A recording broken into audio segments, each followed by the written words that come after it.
Hello नमस्कार दोस्तों। कैसे हैं दोस्तों? आशा करते हैं आप लोग दोस्तों अच्छे होंगे। तो दोस्तों स्वागत है आपका अपने इस चैनल पर।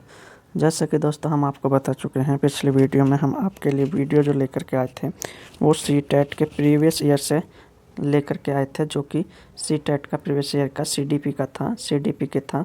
और दोस्तों आज जो पेपर है वो सीडीपी का ना होकर हिंदी का है। और कब का है दोस्तों आपको बता दें, ये आपका हिंदी का है। ये है 1 जनवरी 2022 का ये एग्ज़ाम पेपर है, जो प्रीवियस ईयर पेपर है। तो दोस्तों इसको हल करते हैं और साथ साथ डिस्कशन करते चलेंगे। तो दोस्तों बने रहिए वीडियो में लास्ट तक। तो देखिए दोस्तों 30 क्वेश्चन है, इसके 30 क्वेश्चनों के आंसर हम विद डिफाइन करके यानी कि डिस्कशन करके आपका आंसर देते चलेंगे। तो दोस्तों बढ़ते हैं आगे।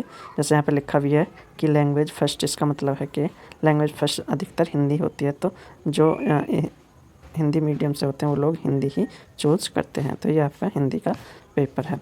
बढ़ते हैं आगे दोस्तों। पहले ही देख लेते हैं कि दोस्तों सबसे पहले इसमें आता क्या है। सबसे पहले एक गद्यांश आता है, उसमें लगभग पाँच से लेकर 8 तक क्वेश्चन होते हैं। तो सबसे पहले यहाँ पे ऊपर लिखा है कि दिए गए गद्यांश को पढ़कर क्वेश्चनों के आंसर दीजिए, यानी प्रश्नों के उत्तर दीजिए। तो दोस्तों पहले गद्यांश थोड़ा हल्का हल्का पढ़ लेते हैं कि क्या लिखा है गद्यांश में। जैसे दोस्तों यहाँ लिखा है कि मानव इतिहास में हजारों साल तक शून्य का कहीं अता पता नहीं था। शून्य की अवधारणा आ भी गई थी, तब भी काफ़ी समय तक मानव ने इस संख्या को नहीं समझा। यह बात तो तय है कि शून्य प्रकृति प्रदत्त नहीं है।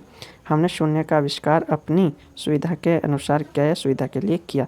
मनुष्य ने शून्य की अवधारणा को न केवल समझा है, बल्कि उसकी सहायता से कई स्वचालित उपकरणों का आविष्कार भी कर लिया है। शून्य एक ही समय में एक अमूर्त विचार और वास्तविकता है, और यह सीखना सबसे मुश्किल है। शून्य एक सबसे छोटा है।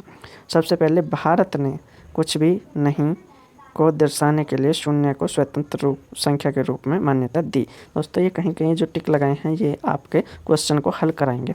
अगर हम शून्य को 1, 2 और 3 जैसी संख्याओं की तरह मूर्त चीज़ों से संबंध कर पाते तो शायद शून्य को समझना बहुत ही आसान हो जाता। ये दोस्तों शून्य के बारे में बात कही गई है, और इसके आधार पर हम आगे जो क्वेश्चन दिए उनके आंसर लगाएंगे। तो सबसे पहले देख लेते हैं दोस्तों पहला ही क्वेश्चन कौन सा है। तो पहला क्वेश्चन लिखा है दोस्तों, यहाँ लिखा है कि शून्य के बारे में कौन सा वाक्य सही है। तो गद्यांश के अनुसार हम देखेंगे तो सबसे पहला आंसर है शून्य प्रकृति प्रदत्त है। ये बिल्कुल गलत है। प्रकृति प्रदत्त ना होकर ये मानव जनित आविष्कार है शून्य, जो कि गद्यांश में दिया गया है। 2 पे देखेंगे, शून्य मानव जनित आविष्कार है, जो कि राइट आंसर हो जाएगा, क्योंकि दोस्तों यह मानव ने दिया है। और आगे देखें तो शून्य की गणना मानव ही कर सकते हैं, ये गद्यांश में नहीं है। इस आधार पर शून्य एक मूर्त अवधारणा है, मूर्त नहीं है दोस्तों, ये आपकी अमूर्त अवधारणा है। तो इसमें दूसरा ही विकल्प आपका सही हो जाएगा। इसके बाद आगे चलते हैं, दूसरा क्वेश्चन ले लेते हैं दोस्तों। यहाँ पे लिखा है कि संख्याओं के संदर्भ में कौन सी अवधारणा समझानी सबसे कठिन है। तो कौन सी सबसे पहले कठिन है, तो देख लेते हैं इसके आंसर पढ़ करके। शून्य सबसे बड़ी संख्या है, गलत बात है दोस्तों, सबसे बड़ी नहीं है शून्य। शून्य 1 से बड़ा है, 1 से बड़ा भी नहीं है शून्य, ये आप जानते हैं। शून्य 1 से छोटा है, शून्य 1 से छोटा है, इस पर देख लेते हैं, बाद में आएंगे। शून्य को जोड़ा जा सकता है दोस्तों, शून्य को जोड़ा तो जा सकता है, जैसे कि हम 1 लेंगे और प्लस इसके साथ हम शून्य करेंगे तो बराबर आपका आंसर कितना आएगा दोस्तों, आपका आंसर 1 ही आएगा, यानी इस पर कोई फ़र्क नहीं पड़ेगा, इसलिए ये आंसर ही आपका गलत हो जाएगा। तो शून्य 1 से छोटा है, यही आंसर इसमें ठीक हो जाएगा। इसके बाद आगे चलते हैं दोस्तों, आगे नेक्स्ट क्वेश्चन देखते हैं दोस्तों। नेक्स्ट क्वेश्चन है कि विश्व में किसने सबसे पहले ऐसा कह सकते हैं शून्य को संख्या के रूप में मान्यता दी। यानी मेसोपोटामिया में नहीं दोस्तों, मध्य अमेरिका ने, ये भी नहीं, और भारत ने। ये आपका सही हो जाएगा, गद्यांश में दिया भी है कि सबसे पहले भारत ने इसको स्वतंत्र संख्या के रूप यानी स्वतंत्र मान्यता दी। इसके बाद आगे चलते हैं दोस्तों। नेक्स्ट क्वेश्चन आ जाता है कि शून्य एक ही समय में एक अमूर्त विचार और एक वास्तविकता है का आश्चर्य है। यानी इस बात का कैसे आश्चर्य हम करेंगे, सबसे पहले ये देख लेंगे। यह दिखाई नहीं देता परंतु इसका अस्तित्व है। बिल्कुल दोस्तों, यह हमें मूर्त रूप में दिखाई नहीं देता। किस रूप में दोस्तों? मूर्त रूप में दिखाई नहीं देता, लेकिन इसका क्या है, अस्तित्व है। यही आपका आंसर ठीक हो जाएगा, यही आपका विकल्प ठीक हो जाएगा। इसके बाद आगे देखें, संख्याओं में महत्वहीन स्थान धारक है। महत्वहीन नहीं दोस्तों, महत्व रखता है, तो ये आपका गलत हो जाएगा। यह दिखाई देता है पर इसकी शब्द में सुन नहीं सकता, ये भी गलत। और आपका ये भी गलत हो जाएगा। आगे बढ़ते हैं दोस्तों, आगे बढ़ते हैं नेक्स्ट क्वेश्चन पर। यहाँ पे लिखा है कि शून्य की अवधारणा आने पर भी मनुष्य ने इसे बहुत समय तक संख्या क्यों नहीं समझा होगा। क्यों? क्योंकि मूर्त चीज़ों से शून्य की संबंधता न होना। ये ठीक लग रहा है दोस्तों। सभी वैज्ञानिकों के द्वारा मान्यता न देना, ये गलत। पशुओं द्वारा इसकी समझ न रख पाना, दोस्तों ये भी गलत। इसका प्रकृति प्रदत्त न होना, देखो दोस्तों प्रकृति प्रदत्त न होना, इसका भी कोई आश्चर्य नहीं है। यहाँ पे जो आएगा कि मूर्त चीज़ों से शून्य की संबंधता न होना, ये आपका राइट आंसर हो जाएगा। इसके बाद आगे देखते हैं दोस्तों, इसके बाद आगे नेक्स्ट क्वेश्चन है आपका कि किस शब्द में दोस्तों ये आपका जो है कथन से रिलेटेड का क्वेश्चन ख़त्म हो चुके हैं दोस्तों, एक बार चेक कर लेते हैं। जी दोस्तों 6 क्वेश्चन, लगभग 5 क्वेश्चन थे, 6वां क्वेश्चन अब आ जाता है दोस्तों। इसके बाद दोस्तों ये गद्यांश से रिलेटेड आपके क्वेश्चन ख़त्म हो जाते हैं। इसके बाद जो नया आपका क्वेश्चन आ जाता है ये है दोस्तों, यहाँ पर देखेंगे आप, ये लिखा है कि किस शब्द में अब उपसर्ग का प्रयोग नहीं हुआ है। उपसर्ग का मतलब होता है दोस्तों जो शब्दों से पहले आते हैं। जैसे अवधारणा का अगर अब अलग कर दें तो धारणा रह जाता है जो सही शब्द है। इसके बाद अवधि में अगर अब को अलग कर दें तो धी रह जाएगा जिसका कोई महत्व नहीं होता, तो यही आंसर आपका ठीक हो जाएगा।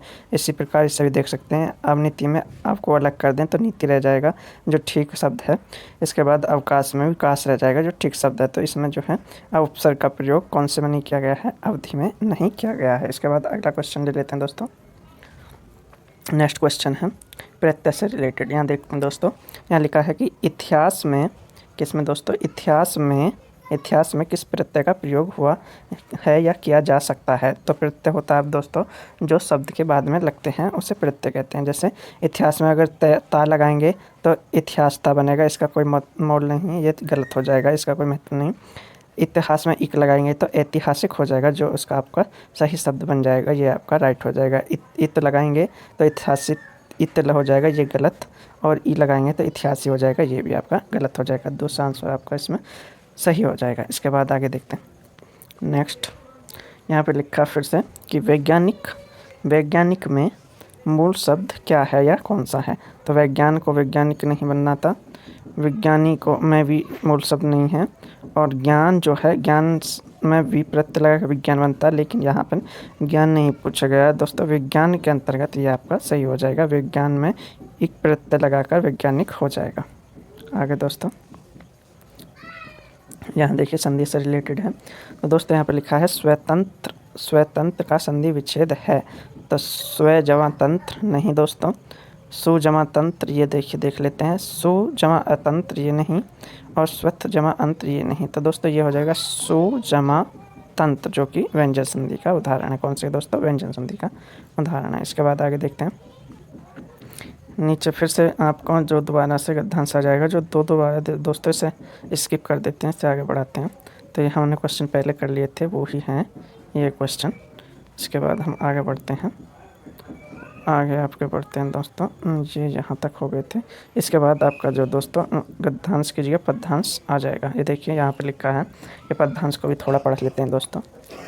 तो पद्यांश में लिखा है, सूर्य उदय सूर्य अस्त असंख्यों, सोना ही सोना बरसा कर, मोल नहीं ले पाए इसको भीषण बादल, आसमान में गरज गरज कर धरती को न कभी हरा पाए, प्रलय सिंधु में डूब डूब कर उबर उबर आई है ऊपर, भूचालो भूकंपों से यह मिट नहीं सकी है।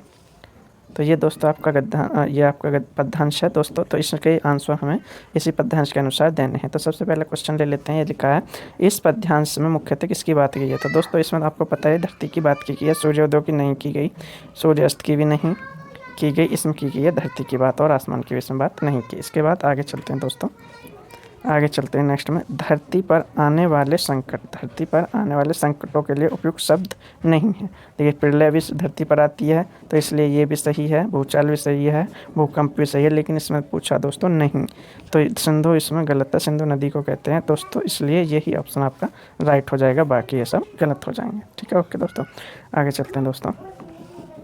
नेक्स्ट क्वेश्चन है कि यहाँ लिखा है कि धरती को कौन डुबोना चाहता है। तो दोस्तों आप भी जानते हैं अत्यधिक वृष्टि यानी अत्यधिक वर्षा, यही आपको डुबोना चाहती है धरती को, तो ये आपका सही हो जाएगा, बाकी ये सारे गलत हो जाएंगे।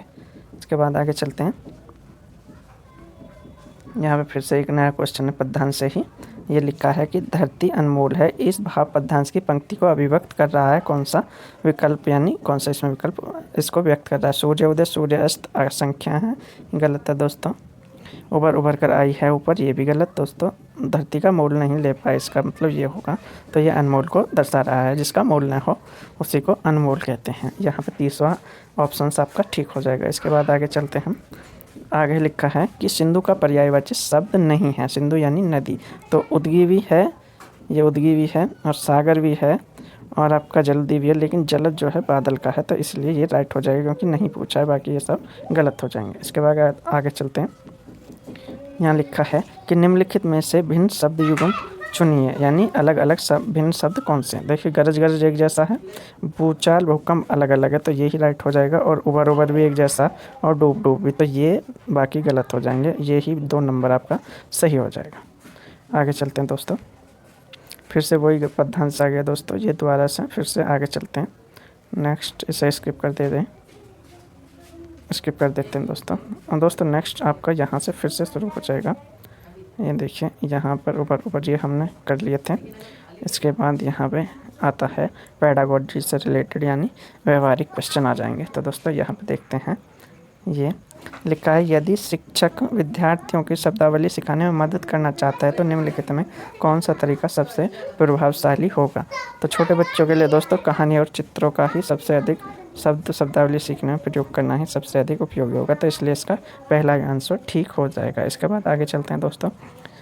आगे लिखा है कि यदि शिक्षक विद्यार्थी को ये दोस्तों वही है, 2 बार क्वेश्चन है। इसके बाद आगे चलते हैं। ये देखिए, बहुभाषावाद शिक्षा का एक ऐसा संसाधन है जिसका उद्देश्य क्या है दोस्तों। जिसका उद्देश्य हम पढ़ते हैं, शिक्षण अधिगम के लिए शिक्षार्थियों की भाषाओं का उपयोग करना। बिल्कुल दोस्तों, यदि हम अलग अलग बहुभाषी छात्रों की भाषा का उपयोग शिक्षण संस्थान में करते हैं तो यही आपका बहुभाषावाद कहलाएगा। और यहाँ देखें, शिक्षार्थियों को यथासंभव अधिक से अधिक भाषा सिखाना, यहाँ मेन मकसद नहीं है अधिक से अधिक भाषा सिखाना का। और शिक्षक अधिगम के लिए शास्त्रीय भाषाओं का उपयोग करना, ये भी नहीं है दोस्तों। और नौकरियों के लिए अंग्रेजी और ये भी मातृभाषा सिखाना, ये भी बिल्कुल गलत हो जाएगा। इसका पहला ही ऑप्शन सही हो जाएगा। इसके बाद आगे चलते हैं दोस्तों। आगे देखिए दोस्तों, फिर से नया क्वेश्चन ले लेते हैं। ये लिखा है किसी पाठ्य सामग्री से कोई विशेष सूचना निकालने के उद्देश्य से उस पाठ्य सामग्री के किस अंश को बारीकी से और गहनता के साथ पढ़ने के कौशल को अवबोधन कहते हैं। तो अवबोधन दोस्तों लेन देन को कहते हैं। इसके बाद आगे चलते हैं। यहाँ पे फिर से नया क्वेश्चन है, बहुबुद्धि सिद्धांत के संदर्भ में निम्नलिखित में कौन सी बुद्धि भाषा से संबंधित है। तो दोस्तों दृश्यात्मक बुद्धि भाषा इससे संबंधित है, 4 नंबर इसका सही हो जाएगा। इसके बाद आगे चलते हैं दोस्तों। यहाँ देखिए लिखा है इनमें से कौन से बहुभाषावाद के लाभ हो सकते हैं। समृद्ध शब्दावली और प्रभावशाली, बिल्कुल सही हो जाएगा। अन्य संस्कृतियों के प्रति सहिष्णुता और सम्मान, ये भी ठीक है दोस्तों। सीमित रोजगार अवसर, देखिए सीमित रोजगार अवसर बिल्कुल गलत हो जाएगा। और पारिभाषिक जागरूकता, ये भी ठीक हो जाएगा। तो यहाँ पे 3 सही हैं, पहला दूसरा और चौथा। तो ऑप्शन 4 में ये सब है, पहला दूसरा और चौथा। इसके बाद आगे चलते हैं। ये नेक्स्ट है दोस्तों, ये है वाइगोत्स्की के अनुसार, जब कोई बच्चा भाषा की मदद से अपने स्वयं के कार्य को निर्देशित करता है या करती है, लेकिन वह दूसरे भाषाओं के लिए श्रव्य नहीं, यानी अपने मन का वाचन नहीं, क्या कहलाता है। तो दोस्तों वाइगोत्स्की के अनुसार तो होता है निजी भाषण, यानी निजी वार्ता। और दोस्तों यहाँ पे प्याजे होता तो ये आ जाती आत्म केंद्रित भाषण, लेकिन यहाँ पे वाइगोत्स्की, इसलिए नंबर 2 सही हो जाएगा, निजी भाषण या निजी वार्ता। इसके बाद आगे चलते हैं दोस्तों। यहाँ नया क्वेश्चन है, लिखा है भाषा विज्ञान की कौन सी शाखा संदर्भ में भाषा से जुड़ी है। तो दोस्तों सीधी सी बात है, स्वर विज्ञान ही भाषा संदर्भ से जुड़ी होगी, तो यही आपका आंसर हो जाएगा। इसके बाद आगे चलते हैं। नेक्स्ट है आपका कि शिशुओं में भाषा विकास से संबंध में कथन ए और ब पर विचार कीजिए। कथन ए क्या है, शैश अवस्था से बच्चे की वाक नली एक वयस्क मानव की तुलना में जानवर की तरह अधिक होती है। दोस्तों ये नहीं होगा, क्योंकि शैशव अवस्था में बच्चा हूँ हाँ हे हो कर लेता है, लेकिन एक जानवर जो होता है वो कुछ भी नहीं कर पाता है, तो इसलिए ये ऑप्शन गलत हो जाएगा। 6 से 12 महीने के दौरान एक बच्चे की तरह तरह के बल बनाने को दौरा वाले बल बनाने में सक्षम है। दोस्तों इतने से आराम से बल बनाना करते हैं बच्चे, तो ये आपका ऑप्शन सही हो जाएगा। तो यहाँ पे ए गलत आएगा और ब सही आएगा। कहाँ लिखा है दोस्तों, ए गलत और ब सही, तो दूसरा आंसर ठीक हो जाएगा इसमें। इसके बाद आगे चलते हैं दोस्तों। यहाँ लिखा है कि एक बोली मानक बोली का दर्जा पाने के लिए निम्नलिखित चरणों से गुजरती है। कौन कौन से? चयन, संहिताकरण, उद्देश्य का निर्धारण। ये दोस्तों शॉर्ट रह जाएगा। चयन, स्वीकृति, संहिताकरण और उद्देश्य का निर्धारण। ये भी दोस्तों और शॉर्ट हो जाएगा। चयन, उद्देश्यों का निर्धारण, संहिता और स्वीकृति दोस्तों ये भी नहीं होगा। चयन, स्वीकृति, संहिताकरण और उद्देश्य का निर्धारण, ये आपका सही हो जाएगा 4 नंबर। इसके बाद आगे चलते हैं दोस्तों। यहाँ लिखा है कि बोली के संबंध में कथन ए और ब का विचार कीजिए। तो देखते हैं दोस्तों। किसी देश के एक हिस्से में बोले जाने वाली विविध भाषाओं में से एक ही प्रकार जो क्षेत्रीय बोली के रूप में जानी जाती है। ठीक है। एक समान शैक्षणिक पृष्ठभूमि वाले लोगों द्वारा विविध प्रकार की उपयोग की जाने वाली भाषा में एक से एक प्रकार की बोली रूप में जाना जाता है। इसमें दोस्तों पहला सही और दूसरा गलत हो जाएगा। पहला सही और दूसरा गलत है। इसके बाद आगे यहाँ देखिए, यह बहुत ही अच्छा क्वेश्चन है दोस्तों। पत्नी से कोई बोलते हैं कि जल्दी करो, हमें देर हो जाएगी। आगे सहकर्मी से बोलते हैं जाने का समय हो गया, हमें बैठक के लिए देर हो जाएगी। आगे वरिष्ठ अगर है तो नियोक्ता से कहते हैं महोदय शाम के 4 बज गए हैं और 4:15 बजे है, मीटिंग 4 बजे है या बैठक 4:15 बजे है, क्या अब हमें चलना नहीं चाहिए? तो ये सब क्या है दोस्तों? ये है आपके स्तर भिन्नता के कारण, ये आपका जो विभिन्नता आई हुई है, स्तर विभिन्नता के कारण, जो बोलचाल में विभिन्नता ये स्तर भिन्नता के कारण। ठीक है दोस्तों, आगे देखते हैं। नेक्स्ट देखते हैं आपका हो जाएगा। यहाँ लिखा है कि समूह वाद विवाद में भाग लेने के लिए भाषा शिक्षक एक शर्त रखता है कि समूह में 4 विद्यार्थी कनिष्ठ वर्ग से तथा 1 विद्यार्थी वरिष्ठ वर्ग से होना चाहिए। आवश्यकता पड़ने पर कनिष्ठों की सहायता कर सके समूह विवरण का यह विचार किस सिद्धांत पर आधारित है? दोस्तों ये पियाजे का नहीं है, वाइगोत्स्की का सिद्धांत है, जिन्होंने 12 का दान दिया था। ठीक है दोस्तों, ताकि वरिष्ठ कनिष्ठ की सहायता कर सकें।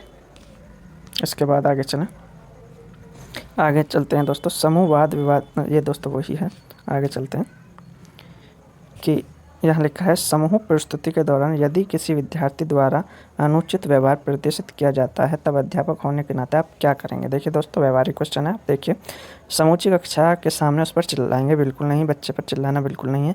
उससे बात करेंगे। देखिए दोस्तों, अभी छोड़ते हैं इसे, उससे सभी के सामने बात। देखिए दोनों ही कोई इस यहाँ पर ऑप्शंस में सिमिलरिटी है, लेकिन इसमें सही ऑप्शंस चुनना है। उसके पहले 4 नंबर और पढ़ लेते हैं। उससे कुछ नहीं कहेंगे और उसके स्व अनुशासित होने की अपेक्षा करेंगे, जो ये बिल्कुल गलत हो जाएगा। लेकिन दोस्तों इन दोनों में यदि हम देखें तो यहाँ पे उससे बात करें ज़्यादा ऑप्शन सही होगा, क्योंकि दोस्तों हम सभी के सामने उसके सामने बात करेंगे तो वो लज्जित होगा। इसलिए यहाँ पे ये पहला ही दूसरा आंसर ठीक हो जाएगा, क्योंकि 3 नंबर इसलिए नहीं होगा दोस्तों, सभी के सामने बात करेंगे तो वो लज्जित होगा और अपनी परेशानी सभी के सामने बताने में असहज महसूस करेगा। इसके बाद आगे चलते हैं दोस्तों। आगे नेक्स्ट क्वेश्चन, मान्यताओं का वह समूह जो इस बात की व्याख्या करता है कि भाषा संरचनाओं या नियमों का समूह है किस रूप में जाना जाता है? तो ये दोस्तों आपको कहलाएगा संरचनात्मक उपागम। इसके बाद आगे देखते हैं, संप्रेषणात्मक भाषा शिक्षण के कथन में ए और ब पर विचार। शिक्षक की भूमिका सामान्यतः वाचन के लिए मॉडल होने के बजाय एक संसाधक या मॉनिटर की होती है। सही बात है दोस्तों, ये आपकी। और शिक्षार्थियों को सीखने की व्यक्तिवादी उपागम के आधार पर कक्षा की गतिविधियों में भाग लेना चाहिए, ये भी सही बात है। तो दोनों ही आपके सही हैं, यानी 3 नंबर ए और ब दोनों ही सही हैं। इसके बाद आगे चलते हैं दोस्तों नेक्स्ट। तो यहीं पर आपके दोस्तों 30 क्वेश्चन कंप्लीट हो जाते हैं दोस्तों। मिलते हैं नेक्स्ट वीडियो में, तब तक के लिए धन्यवाद दोस्तों। कमेंट करके जरूर बताएं हमारी वीडियो कैसी लगी। मिलते हैं नेक्स्ट वीडियो में, तब तक के लिए धन्यवाद दोस्तों। नमस्कार।